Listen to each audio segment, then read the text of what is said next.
CM doctor Mohan Yadav धार के 2 दिन के दौरे पर हैं। सीएम कुक्षी में कार्यकर्ता सम्मेलन में शामिल हुए। इस दौरान सीएम ने कांग्रेस पर जमकर हमला बोला।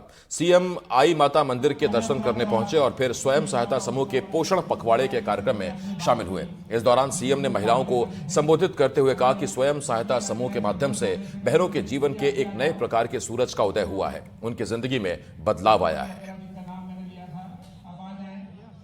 धार जिले में आज मेरे दिन भर से कई कार्यक्रम लगे थे। यहाँ नागरिकों की चौपाल पे बैठ करके सरकार की योजनाओं की बात भी उनसे की है, आई माता के दर्शन भी किए।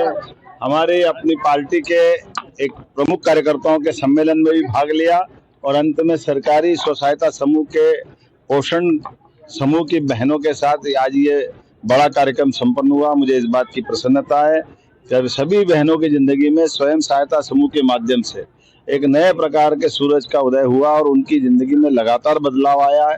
हमने भी अपनी योजनाओं के साथ एक एक करके सारी योजनाओं को उनको बताया है।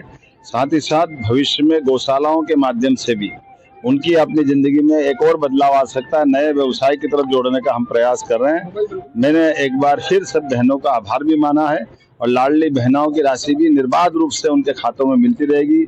यशस्वी प्रधानमंत्री के नेतृत्व में सभी प्रकार की योजनाओं में भविष्य में 33% के माध्यम से सांसद विधायक बनने का भी अधिकार बहनों को मिलेगा।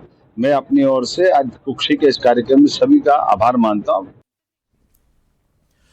सीएम डॉक्टर मोहन यादव इंदौर पहुंचे, जहां सीएम ने कांग्रेस अब सरदार पटेल के सिद्धांतों पर चलेगी के सवाल पर जवाब देते हुए कहा कि चलिए देर आए दुरुस्त आए। सरदार वल्लभ भाई पटेल ने तो इस देश की आजादी के संघर्ष के साथ साथ हमारे पहले ज्योतिर्लिंग सोमनाथ मंदिर का जीर्णोद्धार करते हुए नेहरू जी को इसके लोकार्पण के लिए आमंत्रित किया था, लेकिन उन्होंने मना कर दिया। दुर्भाग्य से यह कहना पड़ रहा है कि आज भी राहुल गांधी राम मंदिर के दर्शन करने से बच रहे हैं। वोटों के लिए आप कुछ भी कहो, लेकिन जनता आपको देख रही है। वहीं वक्फ बिल पर कहा कि विपक्ष के अंदर की पोल खुल गई। जिन जिन लोगों ने वक्फ बिल का विरोध किया उनके वहां ही क्यों आग लगी है। हम कह रहे हैं कि यह गरीब मुसलमानों के हक की लड़ाई है। चलिए देर आए दुरुस्त आए, अब समझ में आ रही है। सरदार वल्लभ भाई पटेल ने तो इस देश की आज़ादी के साथ हमारे पहले ज्योतिर्लिंग सोमनाथ मंदिर का जीर्णोद्धार करते हुए अतीत में राहुल गांधी जी के पूर्वज नेहरू जी को आमंत्रित किया था, इसका लोकार्पण करो, और उनने उस समय भी नकारा था। और दुर्भाग्य के साथ कहना पड़ रहा आज भी वो राम मंदिर के दर्शन करने से बच रहे हैं।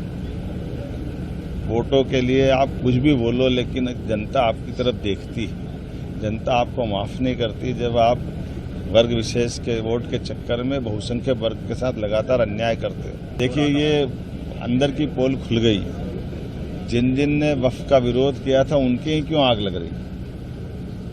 जो हम कह रहे थे कि ये गरीब मुसलमानों की उनके हक की लड़ाई थी, इसलिए पूरे देश के मुस्लिम समाज ने वक्फ बोर्ड के अंदर जो विसंगतियां थी उन विसंगतियों को जाना पहचाना और तथाकथित कुछ लोगों ने जो कब्जा किया हुआ था उसका परिणाम सबके सामने। लेकिन उसको वोट बैंक के आधार पर जोड़ के चलना, ये जो कांग्रेस का षड्यंत्र था वो उसका बेनकाब हो रहा है।